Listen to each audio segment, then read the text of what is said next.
할렐루야, 반갑습니다. 지난 한 주일간 하나님 은혜 가운데 평안하셨습니까? 이제 1월도 거의 다 된 것 같아요. 이제 셋째 주, 넷째 주인가요? 이제 금방 구정 명절이 오고요. 그리고 다시 이제 2월에 접어들게 됩니다. 어떻게 새해 시작하셔서 여러분들의 계획하신 대로 여러분이 준비하고 해오신 대로 잘 진행되고 있는지 모르겠네요. 중요한 것은 어떤 자세에서 무엇을 하고 있든지 간에 하나님을 놓지 않고 간다는 게 제일 중요합니다. 하나님 놓지 마세요. 자, 오늘 말씀 이제 열왕기 하에 나와 있는 엘리야와 엘리사가 나옵니다. 엘리야는 열왕기상 17장부터 등장하기 시작한 선지자고요. 구약시대에 나타난 북이스라엘의 하나님의 선지자, 사역자입니다. 그러니까 남유다는 그래도 하나님의 정통성을 지켜가는 나라, 그리고 북이스라엘은 조금 더 패역하고 하나님 앞에 범죄하는 나라, 그 왕들이 범죄했던 왕들이 다스렸던 나라. 그렇다 보니까 북이스라엘이 먼저 멸망합니다. 그리고 시간이 좀 더 지난 후에 이제 남유다가 멸망하고 이스라엘 왕국은 사라지게 됩니다. 이제 엘리야는 여러분 아시다시피 아합 왕과 이세벨 왕비 기억하시죠? 그래서 바알 숭배하던 시절에서 힘겹게 하나님을 말씀을 전달하던 선지자입니다. 즉 하나님께서 북이스라엘에게 회개하라고 선포하던 선지자예요. 그래서 갈멜산에서 영적 전투를 통해 승리하고 이제 그 가뭄을 끝내고 비가 오게 하는 그 기적을 보여줬죠. 하지만 그럼에도 불구하고 이적과 기적을 통했을 때에 불구하고 이스라엘은 하나님 앞에 회개하지 않았습니다. 하나님께 돌아오지 않았습니다. 자, 이랬던 엘리야가 이제 그 수하에 제자를 한 명 들려요. 누구냐? 바로 오늘 본장의 주인공 엘리사입니다. 밭갈던 엘리사에게 겉옷을 던져서 엘리사를 데리고 오죠. 겉옷을 던졌다는 것 여러분 나중에 다시 얘기할 테니까 조금 더 기억하고 가시길 바랍니다. 오늘은 이제 그 엘리사에게 하나님의 그 사역을 하는 선지자로서의 정통성이 인계되는 그 과정입니다. 그래서 북이스라엘의 선지자로서 세워지는 그 엘리사가 되는 과정을 오늘 본문에서 보여주고 있습니다. 오늘 본장에서는 엘리사의 어떤 특별한 행동은 나타나고 있진 않아요. 다만 다른 생도들, 즉 엘리야를 따르던 다른 생도들, 엘리야의 다른 제자들과는 조금 더 구별되는 행동은 있어요. 뭐냐? 엘리사는 헷갈리네요. 엘리사는 어떤 일이 있어도 엘리야를 죽장 따라가요. 반면에 생도들은 하나님의 뜻이 엘리야에게 있으니까 우린 따라가지 맙시다 하고 하나님 그들은 따라가지 않고 더불어 엘리사를 만리하고 만류합니다. 자, 그랬던 결과 엘리사는 이제 엘리야의 뒤를 이어서 그 시대를 이끄는 선지자가 됩니다. 즉 적장자, 적통자가 엘리사가 된 것입니다. 자, 여러분 2022년도를 시작할 때에 여러분한테 행한 모든 일들, 여러분과 동행하고 여러분을 통해서 일하시는 그 하나님의 사역의 주인공이 되길 바라십니까? 만약 그렇다면 여러분은 하나님의 적장자가 되어야 돼요. 하나님의 그 계보를 하나님 사역의 계보를 이어가는 사람이 되어야 한답니다. 하는 것입니다. 오늘 말씀 하나님의 적장자가 되라. 이렇게 말씀 전합니다. 여러분 오늘 말씀을 통해서 그 방법을 알아보고 여러분 삶 속에서 적용시켜 보시길 바랍니다. 그러면은 하나님 사역에 나를 통해서 일하시는 그 하나님의 일들의 주인공이 이제 여러분이 되실 줄로 믿습니다. 오늘 첫 번째 엘리사의 행동을 볼 때 중요한 게 나와요. 바로 무엇이냐? 꿋꿋이 따라갔다는 겁니다. 꿋꿋이 따라갔다. 이제 엘리야가 하나님께 들림받을 시기가 다 된 것 같아요. 하나님의 사람은 자기가 하나님께 부름받을 시기를 알게 되는 것 같습니다. 오늘 본장에 나왔던 엘리야뿐만 아니라 모세도 그랬잖아요. 모세도 그래서 자기가 하나님께 부름받을 걸 알고 신명기서를 기록하고 그리고 그들의 다음 지도자로 여호수아를 세우고 하나님께 훈련받습니다. 오늘 엘리야도 비슷한 상황이었던 것 같아요. 그래서 이제 엘리야가 하나님께 부름받고자 조심스럽게 사역을 마무리합니다. 그래서 엘리야는 길갈로, 베델로, 여리고로 하나님이 가라는 대로 다녀요. 물론 성경에서는 길갈, 베델 그리고 여리고로 각 다니면서 어떤 사역을 했는지 자세하게 기록해주고 있지는 않습니다만 분명히 하나님께서 이끄신 바대로 따라갔을 거예요. 그런데 이 엘리야의 그 길 가운데, 엘리야의 그 사역 가운데 따라가는 사람들이 있었어요. 뭐냐? 오늘 성경에선 생도라는 표현을 합니다. 즉 그 당시가 너무 패역하고 힘들고 어려웠던 시기다 보니까 하나님의 사역을 감당하는 사람들의 훈련하는 시기가 필요했던 거예요.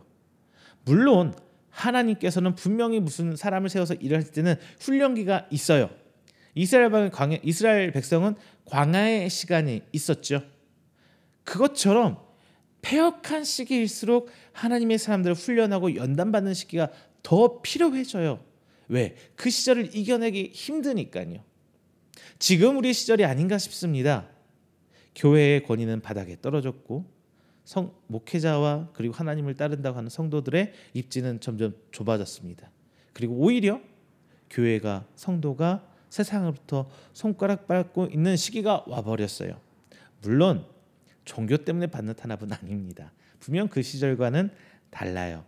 지금 우리가 받는 이 어려운 시기는 왜? 우리들이 잘못 살아서예요. 하지만 어쨌든 세상으로부터 손가락질 빨고 핍박받는 상황 분명하잖아요. 신학교도 다 미달되고 있다고 해요. 어떻게 유지될지. 자, 그러다 어려운 시기가 오다가 보니까 더 많은 훈련이 필요하게 될 것입니다. 여러분도 마찬가지예요. 하나님의 성도로 살아갈 때 훈련의 시기가 필요하게 더 힘들고 더 어려운 시기가 도래될 것입니다. 그 시기를 이겨나가야 되는데 여기서 엘리사와 그 여타 다른 생도들 간의 차이가 벌어져요. 분명히 생도들도 따라오는 모습 보이죠? 베델에서 여리고에서 생도들이 유독 엘리사만 말려요. 자기들도 여기까지 따라왔으면서 엘리사 가지마. 하나님의 뜻이 우리 엘리야에게 있기 때문에 우리 따라가면 안 돼. 이렇게 표현을 해주고 있어요. 그런데 자신들은 따라왔단 말이죠. 참 재밌습니다. 여기서 제가 짚고 싶은 말씀은 이겁니다. 생도들이 엘리야가 하나님께 부름받을 것을 알고 있었어요. 자, 엘리야가 특별히 난 어떻게 될 거야 라고 생도들이 전달한 적은 없어요. 근데 그들은 알고 있었어요. 하나님의 계시를 그들도 보고 들을 수 있었던 분명히 하나님의 사람들 맞습니다. 하나님께서 엘리야를 승천시키는 모습을 봤잖아요. 엘리사가 몰랐을까요? 엘리야가 말하는 모습 보이죠? 말하는 모습 성경에 나와 있습니다. 그런데도 불구하고 엘리사는 꿋꿋이 따라가요. 하나님의 똑같은 일하신 모습을 그들도 듣고 봤는데도 불구하고 전혀 다른 행동을 보여주는 두 부류의 사람들이 나타나요. 누구는 꿋꿋이 자기가 하나님이 믿고 따랐던 길을 나가는 거고 그들은 이것이 방법이야라고 자기들만의 방법으로 나가요. 여러분 여기서 기억할 게 있어요. 그런데 하나님의 선택을 받고 그 다음 세대를 이어가는 선지자는 누가 돼요? 생도들 중에 한 명이 아니라 엘리사가 됩니다. 하나님께서 이렇게 하실 거야. 그러니까 우리는 거기에 맞춰서 이렇게 해야 돼. 이거는 정답이 아니라는 말씀을 저는 드리고 싶습니다. 정해진 바가 없어요. 다만 하나님께서 누굴 택하시냐는 하나님 마음이지만 중요한 거는 답을 정해놓고 가는 하나님이 아니라는 거예요.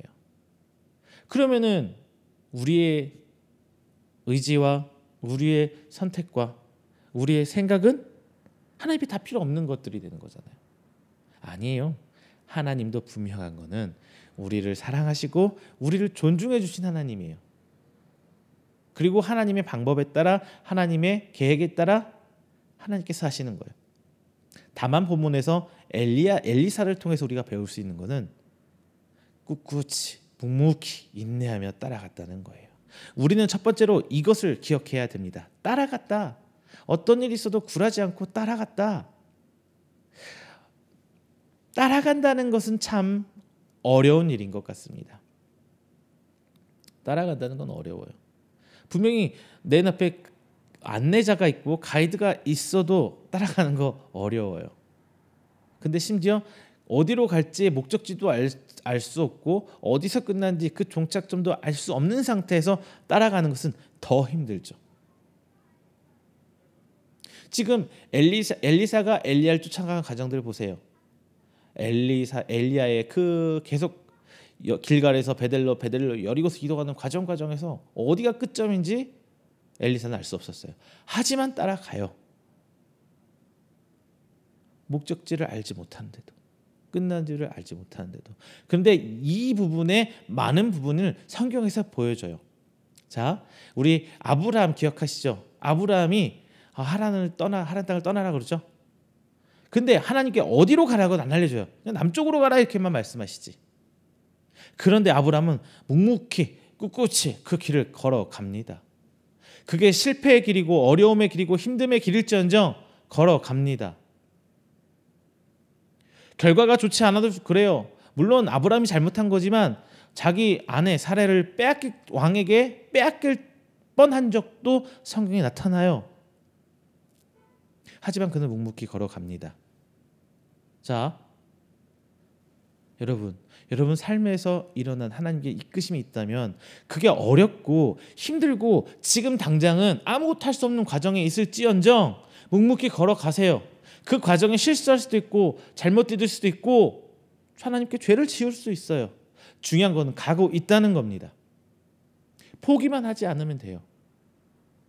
포기만 하지 마세요. 저도 그거를 하고 싶은 거예요. 그 말씀을 드리고 싶은 거예요. 여기서 우리가 깨닫는 점, 답은 알 수 없다는 거예요. 하지만 그 길을 가야 된다. 이거 꼭 기억하시기를 바랍니다. 두 번째, 이제 우리는 오늘 엘리사를 통해서 배울 수 있는 게 하나님의 일하심을 목격해야 된다는 거예요. 하나님의 일하심을 목격하는 그 목격자가 되어야 된다는 겁니다. 엘리사는 엘리야를 따라가는 그 목적이 분명했어요. 그 결말을 알 수는 없지만 자신이 따라갈 이유, 나는 스승 엘리야의 뒤를 이어 이 다음 세대에서 하나님 말씀을 선포하는 선지자가 될 거야. 그래, 엘리야를 쫓아간다면, 마지막까지 끝까지 쫓아간다면 그럴 수 있어라는 굳건한 믿음을 가지고 갑니다. 그가 돈을 많이 벌기 위해서 간 거 아니죠. 하지만 묵묵히 가요. 이 목적을 가지고 갔단 말입니다. 그럴 때 이 따라오지 마 3번씩이나 얘기했는데도 불구하고 여전히 따라오는 엘리사를 향해 엘리야가 내가 너를 위해서 무엇을 줄 수 있겠느냐, 뭐 줄까? 라는 질문해요. 그때 엘리사는 이렇게 얘기합니다. 갑절의 성령을 주세요. 갑절의 성령을 주세요. 여러분, 여기서 우리는 갑절이라는 단어를 집중해야 해요. 갑절이라는 단어. 여러분, 갑절이라는 단어가 우리 곱 2배의 수를 의미하는 거 맞습니다. 양적으로는 그게 의미가 분명 맞아요. 2배라는. 그래서 갑절의 의미를 부여를 할 때 많은 분들이 이렇게 생각할 수 있어요. 양적으로 2배가 되게 해달라고. 그러니까 양적으로 점점 많아지게 해달라고. 즉 스승인 선지자 엘리야보다 내가 당신을 뒤이어서 그 선지자 일을 할 때 내게 있어서 더 많은 성령의 역사가 일어나게 해주세요. 이런 말이 될 수도 있습니다. 그런데 여러분, 죽음을 앞두고 있는 스승한테 내가 당신보다 더 큰 일을 할 수 있는 제자가 되기 위해서 나한테 더 많은 능력 주세요 한다는 게 도리적으로 맞지 않잖아요. 실질적으로도 그렇습니다. 이 갑절이라는 단어를 우리는 성경적으로 찾아봐요. 그렇다고 이게 완전히 틀린 건 아니에요. 더 많은 걸 바란 건 사실이지만 문자적으로 성경에서 하나님이 기록한 의도를 한번 파악해 볼 때 갑절이라는 단어는 성경에서 얘기할 때 장자권을 의미해요. 장자권. 왜? 이스라엘 문화에서 장자에게 유산을 줄 때 다른 형제들보다 2배를 더 줘요. 그러니까 형제가 둘이다. 그러면은 재산을 3등분해서 동생한테 하나를 주고 형한테 3개를 주는 거예요. 그래서 동생보다 형이 2배를 더 많이 갖게. 그래서 얘가 장자라는 권리가 굉장히 중요합니다. 만약에 형제가 5이다. 그러면 6등분을 해요, 재산을. 그래서 5 형제들한테는 4 형제들한테는 4개 1개씩 똑같이 줘요. 그리고 장자에겐 2개를 줍니다. 합쳐서 6개가 되는 거예요. 이래서 갑절이란 거는 장자권을 의미해요. 이거 기억해야 돼요. 양적인 의미 그거 틀렸어. 이것만 맞았어. 저 이런 얘기하고 싶은 게 아니라 성경에서 이 갑절이라는 단어를 썼던 의도를 파악해보자 이 말씀인 거예요. 엘리사가 구한 갑절은 숫자적 2배가 아니라 다음 세대를 이끌어갈 지도자로서 정통성을 엘리야에게 구한 것입니다. 엘리사는 그런 사역을 하기를 원했어요. 북이스라엘 어떤 나라예요? 정말 패역한 나라, 하나님을 따라 살기 정말 힘든 나라, 하나님 말씀을 전달하기 너무나 힘든 세상, 그런 세상에 있어서 엘리사는 내가 하나님의 말씀을 전하는 적통자가 되게 해주세요. 적장자가 되게 해주세요. 장자가 되게 해주세요. 지금 그렇게 얘기하는 겁니다. 그렇죠. 여러분도 이런 것을 기도하길 원해요. 내가 가진 걸 더 많게, 내 창고를 더 많이 채우게, 내 자녀가 더 잘 되게. 이거 하지 말라는 건 아니에요. 그것보다도 하나님 앞에 내가 하나님 선택받은 자로서 인정받을 수 있는 자, 내가 그걸 목격하게 해주세요. 이런 기도를 해야 되는 겁니다. 그런데 엘리야는 그에게 10절에서 이렇게 말해요. 너 어려운 것 구하고 있어. 내가 그것 어떻게 할 도리가 없어. 이렇게 말하는 거예요. 그래서 영적 지도자, 하나님의 일을 하는 사람들은 내 의지가 아니라 하나님의 택하심이 있어야 된다는 것을 분명히 밝혀주고 있습니다. 그리고 엘리야는 그것을 알고 있었기 때문에 자기가 체험하고 그렇게 살아왔기 때문에 엘리사에게 그렇게 얘기를 해주고 있어요. 다만 엘리야는 분명히 말합니다. 하나님께서 엘리야 자신을 데려가는 장면을 보게 되면 장자권을 계승할 거야 라는 얘기를 해주고 있어요. 이 말인즉 무엇을 말하느냐, 하나님께서 역사하시는 그 순간을 목격한다면, 하나님께서 그 장면을 너에게 보여주시게 된다면 너는 이제 하나님께서 인정한 사람이 되는 거야 이 말입니다. 하나님께서는 아무에게나 하나님 일하심을 보여주지 않아요. 하나님께서 허락하신 사람들에게만 하나님의 일하심, 하나님께서 사역하심, 하나님의 기적을 볼 수 있습니다. 그것을 체험할 수 있습니다. 아무나 하는 거 아니에요. 오직 하나님 택하심을 입은 자만이 그럴 수 있어요. 우리는 이 목격해야 된다는 이것에 대한 부담감을 갖고 살아야 돼요. 하나님의 사람으로 하나님께서 일하신 것을 봐야 되는데, 그것을 발견해야 하는데, 거기에 대한 적극적인 내 스스로에 대해 적극적인 태도가 필요하다는 겁니다. 하나님께서 보여주시는 것, 하나님께서 일하심을 보는 것은 하나님이 엘리야를 택하셨다는 이야기입니다. 반면에 엘리야와 대치점에 서 있는 나머지 생도들은 엘리야의 승천을 보지 못해요. 왜? 그들도 분명히 하나님께서 보여주셨죠. 들려주셨어요. 환상이든 예언이든 어떠한 하나님의 방법을 통해서 엘리야가 승천하게 될 거라는 것을 나머지 생도들도 알고 있었어요. 그런데 그들은 엘리사와 다른 선택을 한 거예요. 엘리사는 엘리야를 끝까지 쫓아간 반면 나머지 생도들은 하나님의 일을 맞닥뜨릴 때 다른 선택을 했다는 것. 그래서 결국 택함 받은 것은 엘리사가 됩니다. 하나님께서 택하신 자는 하나님 하신 일을 볼 수밖에 없어요. 다만 자신 스스로 보려는 눈을 부릅떠야죠. 우리 열처녀 비유 생각나십니까? 열처녀 비유. 10명의 처녀 분명히 결혼식장에 신랑을 맞이하러 다 택함 받은 자들이에요.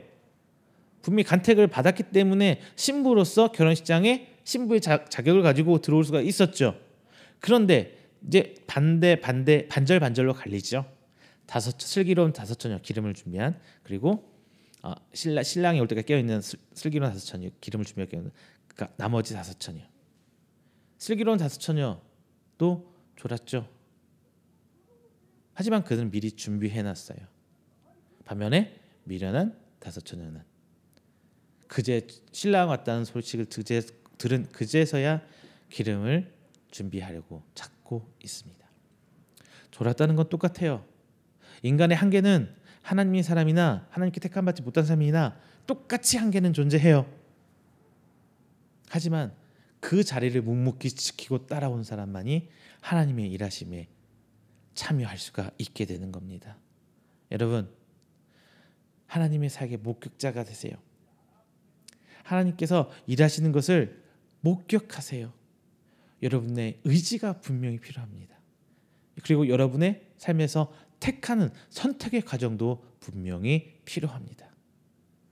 세 번째 말씀드립니다. 마지막, 자신의 겉옷을 벗어버려야 됩니다. 그래야 하나님의 장자로 택함 받을 수 있어요. 엘리야가 승천하고 나서 엘리사에게 남겨진 것은 뭐예요? 겉옷밖에 없습니다. 겉옷밖에 없어요.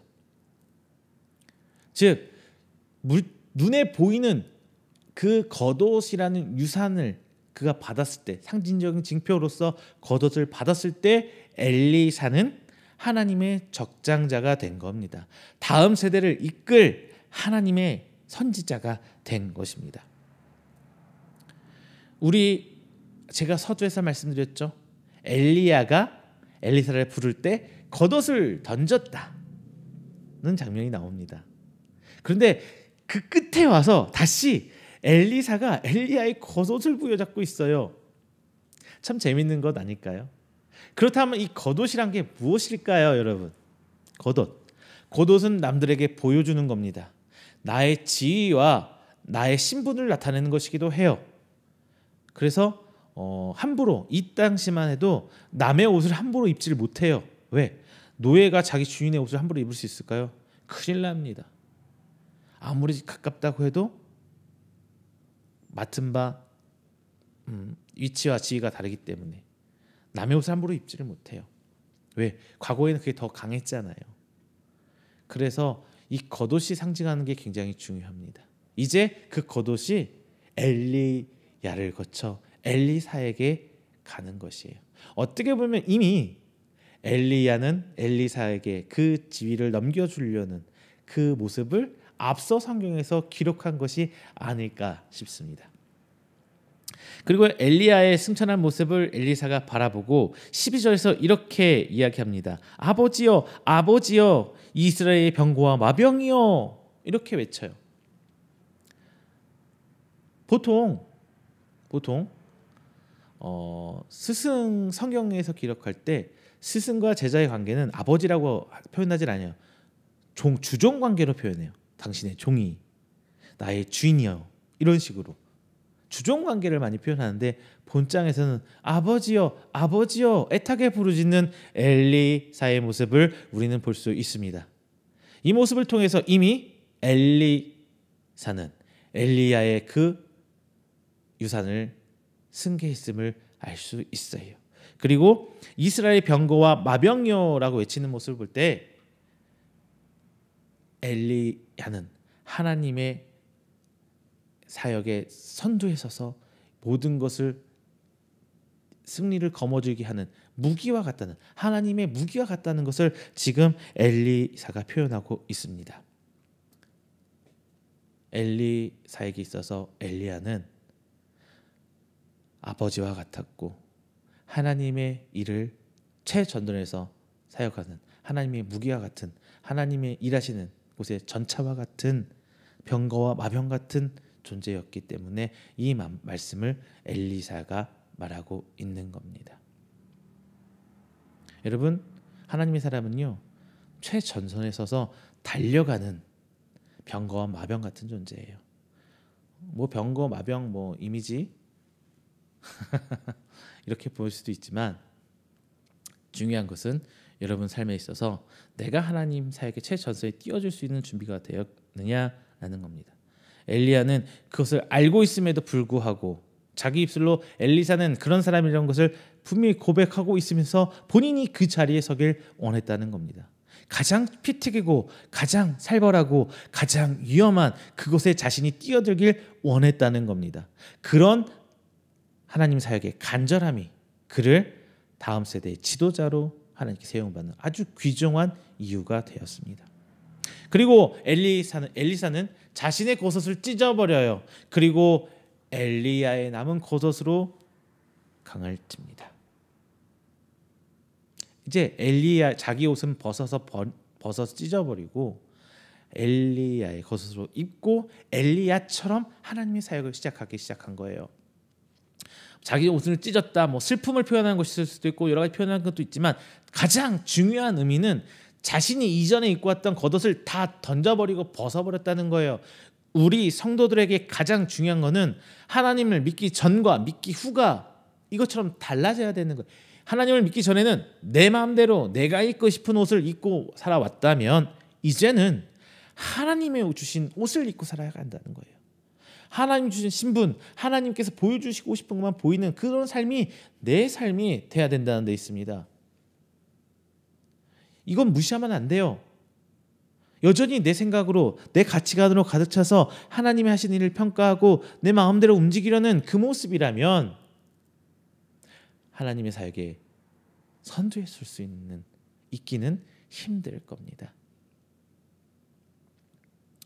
그리고 엘리야는 엘리사는 엘리야의 겉옷을 칠고 물이 갈라짐을 보여주죠.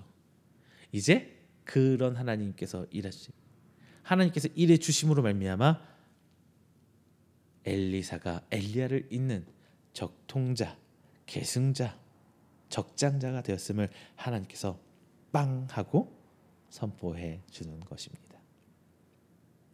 그리고 그 맞은편에서 그 모습을 본 제자들은 엘리사를 그들의 지도자로 인정하게 되는 거죠. 여러분 어떠십니까? 하나님께서 일하시는 사람은요, 내가 할 수 있는 방법으로 인정받는 것이 아니에요. 내가 열심히 노력해서 내가 이만큼 일어났는데 하나님 어때요? 나 이제 하나님 사람 맞습니까? 하나님 내가 이렇게 해서 이런 결과물, 이런 열매를 가져왔잖아요. 하나님 나 잘했죠. 이렇게 생각하시면서 신앙생활 하시는 분은 정말 많이 있어요. 그게 무작정 잘못됐다고 제가 뭐라고 말씀드리고 싶지는 않습니다. 다만 중요한 거는 하나님께서 그런 것을 보고 싶어 하시는 것은 아니라는 거예요. 하나님께서 보고 싶은 것은 하나님의 사람으로 하나님의 방법으로 하고 있는지 그것을 보고 싶었던 거예요. 우리 달란트 비유 기억하십니까? 달란트 비유. 1달란트 받은 사람, 2달란트 받은 사람, 5달란트 받은 사람. 우리의 기준대로 의하면 5달란트 받은 종은 엄청나게 많은 칭찬을 받아야 돼요. 근데 하나님께서는 2달란트 받은 종이, 2달란트 남긴 종이나 5달란트 남긴 종이나 똑같이 칭찬해 주십니다. 즉 하나님께서 원하시는 것은 그들이 하나님을 자기들의 주인을 위해서 열심히 노력했던 그 모습을 칭찬하고 싶은 거예요. 얼마를 남겼느냐가 아니라. 우리 포도원 일꾼들 기억하시잖아요. 뭐 3시에 들어온 5시에 들어온 사람 똑같이 품삯을 주시잖아요. 오히려 그 모습을 본 일찍 온 일꾼들이 주인한테 항의할 때 그건 내 맘이거든. 쉽게 말하면 이렇잖아요. 그건 하나님 마음이에요. 하나님께서는 하나님의 방법을 대로 순종하는 종들을 찾고 싶은 거지 뭐 더 엄청나게 더 많이. 그런데 거꾸로 세상의 기준을 교회 자체에 들이대고 더 많이 일한 사람이 교회에서 더 큰 사람이 있냐, 더 큰 것을 가지고 있는 사람이 하나님의 사랑을 더 많이 받고 있느냐, 그렇게 평가되는 거에 바라보면서 너무나 아쉬움을 저는 금치를 못하겠습니다. 여러분들 이런 기준으로 신앙생활 하지 마세요. 이런 기준으로 신앙생활 하지 마세요. 오직 하나님의 방법으로 나아가시기를 부탁드립니다. 말씀 맺겠습니다. 하나님의 길을 따라간다는 건 정말 많은 역경이 있어요. 그리고 나와 다른 생각을 가진 사람들의 반대에 서서 하나님 편으로 꿋꿋이 나아간다는 건 더 큰 어려움이 있습니다. 하지만 우리는 이것을 묵묵히 이겨나갈 수 있는 인내가 필요한 것은 분명합니다. 성경은 시종일관 인내를 이야기합니다. 그리고 이 인내는 교회 생활 안에서도 여전히 동일하게 똑같이 필요합니다. 교회 생활 안에서 집사님이 힘들게 하고 목사님이 날 힘들게 하고 그럴 수 있어요. 그러면 안 그러면 좋겠지만, 하지만 그 과정에서 중요한 것은 묵묵한 인내, 꿋꿋이 걸어가는 그 모습이 필요한 거예요. 엘리사의 삶에서도 분명 어려움이 시작되었습니다. 자기가 따라가는 사람도 따라오지 말래요. 그 주변 사람들도 너 왜 따라가냐고 말려고 혹은 손가락질하고 비아냥거립니다. 그럼에도 불구하고 묵묵히 따라가는 엘리사의 그 모습. 왜? 엘리사에게 목적이 있었기 때문이에요. 우리도 그 목적을 분명히 세우시길 바랍니다. 그리고 그 목적이 있다면 좌우로나 우로나 얇은 귀로 팔랑팔랑하면서 치우치지 말고 그냥 묵묵히 그 길 따라가세요. 그러면은 여러분 앞에 하나님께서 일하심을 보게 될 시점이 있을 겁니다. 하나님의 모습이, 하나님의 일하심이 내 눈에 보이기 시작할 때 여러분은 정말 그 행복과 하나님의 선물, 하나님의 그 은혜에 감격한 고백을 안 할 수가 없을 거예요. 정말 기뻐요. 정말 행복해요. 저도 분명히 그런 체험이 있습니다. 지금 목회자의 길을 걸어가면서 너무나 많은 부분 저도 유혹에 넘어갈 때도 있고 정말 다 던져버리고 안 하고 싶을 때 있어요. 그런데 이 길을 놓아버린다면 엘리사와 같은 하나님의 그 선지자, 말씀을 전하는 하나님의 사람이 되기는커녕 그냥 그저 그런 사람, 물론 하나님의 택한 가운데는 분명히 있겠지요. 하지만 그저 그런 사람으로 남길까봐 두렵습니다. 여러분은 하나님을 따르는 이유가 무엇입니까? 세상 사람들 잘 보이려고 하는 건가요? 아니면 하나님께 잘 보이려고 하는 것인가요? 하나님께서는 결국 이 뚝심 있는 엘리사의 모습 가운데, 그의 판단과 그의 선택과 그의 실행 가운데 하나님의 일하심을 보여주셨습니다. 그리고 그 엘리사를 이제 하나님의 엘리야를 뒤를 잇는 후계자로 택해 주시고 하나님께서 일하심으로 말미암아 물을 갈라지게 하셔서 선포해 주십니다. 내 생각과 계획이 하나님과 합할 때 하나님께서는 우리를 세워 주십니다. 그리고 하나님께서 우리를 인정해 주시고 내가 높아지려고 하는 게 아니라 하나님께서 그 위치에 우리를 들어 놓아 주실 줄로 믿습니다. 여러분, 하나님 앞에 인정받고 하나님 일하심을 목격해서 하나님의 적장자로 인정받는 여러분 되시기를 주님의 이름으로 축원드리겠습니다. 기도합니다. 사랑이 많으신 우리 주 하나님 아버지, 감사 영광 돌립니다. 하나님의 선택받은 귀한 자녀들, 오늘 이 자리에 함께 말씀 나눴습니다. 오늘 선포된 엘리사처럼 저희가 묵묵히 하나님만 바라고 나가길 원합니다. 물론 그 과정 그 순간순간이 때로는 비아냥과 때로는 비난과 때로는 억압과 힘든 가운데 있을 수 있지만 저희는 묵묵히 나아가겠다는 다짐을, 그 믿음의 고백을 오늘 다시 한번 합니다. 주님, 그 순간순간 새 힘으로 허락해 주시사 우리를 이끌어 주시옵소서. 하나님께서 일하시는 것을 우리가 바라보게 하여 주시옵소서. 그래서 결국에는 하나님께서 택함받아 세움받는 귀한 하나님의 일꾼이 바로 우리가 되게 하여 주시옵소서. 우리 가정이 그렇게 되길 원합니다. 우리 사업장이 그렇게 되길 원합니다. 하나님의 일에 최전선에 앞장서서 가장 먼저 뛰어들어갈 수 있는 우리들이 될 수 있도록 하나님 아버지, 우리 이음교회와 각 성도들을 붙들어 주시옵소서. 오늘 말씀 마칩니다. 이 말씀을 통하여서 하나님 아멘으로 고백하고 나가는 순종들 하나님께서 은혜의 손길로 붙들어 주시사 오직 하나님의 보살핌으로 저희들이 충만하여 나갈 수 있도록 인도하여 주시옵소서. 이 모든 말씀 사랑이 많으신 우리 주 예수 그리스도의 이름으로 축복하며 기도드립니다. 아멘.